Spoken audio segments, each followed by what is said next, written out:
I love spontaneous travel, but there are some things that I have learned you absolutely should not leave to chance. Because if you do, your trip might be over before it even starts. Hi, I'm Annie, I'm a frequent traveler, and I run the account Average Girl Does Cool Things. And in this video, I'm sharing 6 things that you absolutely must do when you start planning your trip. So let's get into it. But before we do, be sure to hit that subscribe button for more travel content and how-to inspo. Thing number 1, if you are planning an international trip, you need to double check your passport expiration date. It kind of baffles me how more people don't do this. If you don't have 6 months left until the expiration of your passport, a lot of countries won't let you in. So not only do you need to make sure that your passport is valid for the duration of your trip, it needs to be valid for 6 months past the duration of your trip. If not, you may be denied boarding at your gate. And right now, the US State Department is experiencing like 4 to 6 weeks of processing time, 2 to 3 weeks of expedited processing time. So if your trip is coming up really soon and your passport's gonna expire, you are kind of SOL. Now, if you do need to get your passport expedited, and like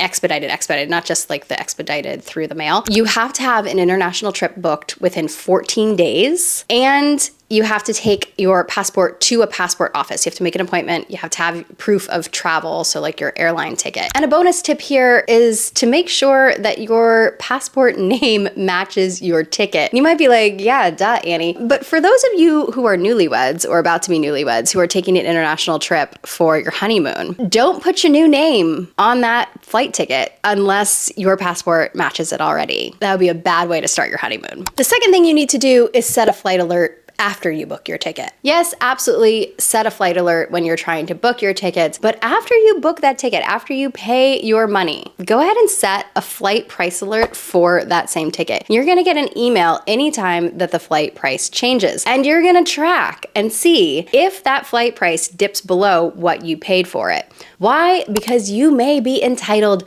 to the difference in fare. It depends on the airline, depends on what ticket class you book, but it's always worth a shot going ahead and emailing the airline or giving them a call if that ticket price does dip below what you paid for it. This worked for me on Southwest. I got $100 back. So it is a tip that does work. Step number 3, back to my international travelers, is to register for STEP. This is the State Department's travel alert program. You go in, you register your trip, and this does a couple things. Number 1, it gives you alerts for the country that you're going to be traveling to, so you'll know if there is any sort of travel advisory or other unrest that pops up that you need to be aware of. The other thing is that it lets the State Department know that you are in that country during that time. So if something happens, war breaks out, a terrorist attack, something bad happens, the State Department knows that you are there and they can go get you. So I always register for STEP anytime I'm going to be traveling out of the country. Oh, and it's free. You just go to this website and put in your information and you're good to go. Tip number 4 is to take a picture of all your important documents and put them in the cloud. So I like to put a picture of my passport photo page and the passport barcode. That's really important because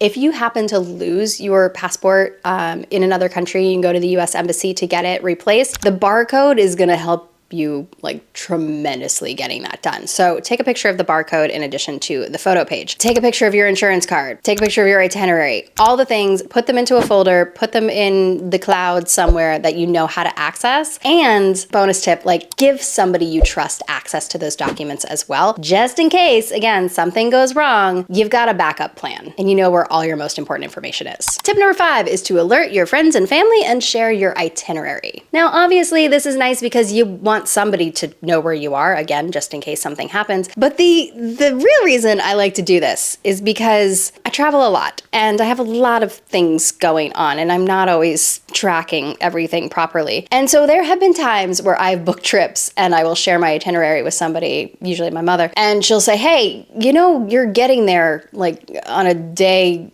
before your hotel starts. And I'm like, so it's great to just have a second set of eyes on your itinerary. I'm a big fan of TripIt for this. TripIt is a software program that you can sign up for free. You automatically import your travel itineraries and it creates a really easy to follow timeline of your entire trip. It's so helpful. Puts all of your confirmation numbers in there. It'll track your flights for you. I'm a big fan of TripIt, and then you can share your itineraries directly from TripIt and add people to your friend circle so they automatically get updated whenever you book a trip, which is also why my mother is always like, wait, where are you going now? And I'm like, how did you know that? And she's like, TripIt. It's good and bad.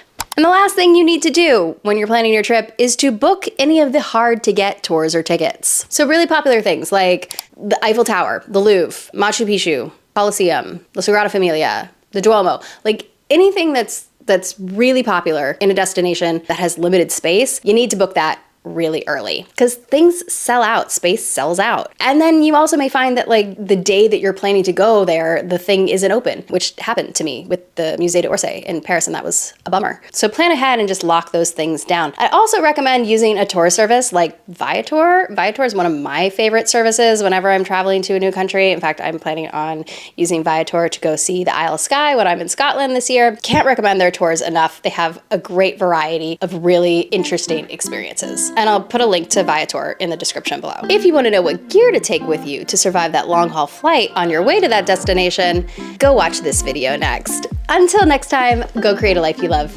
Bye.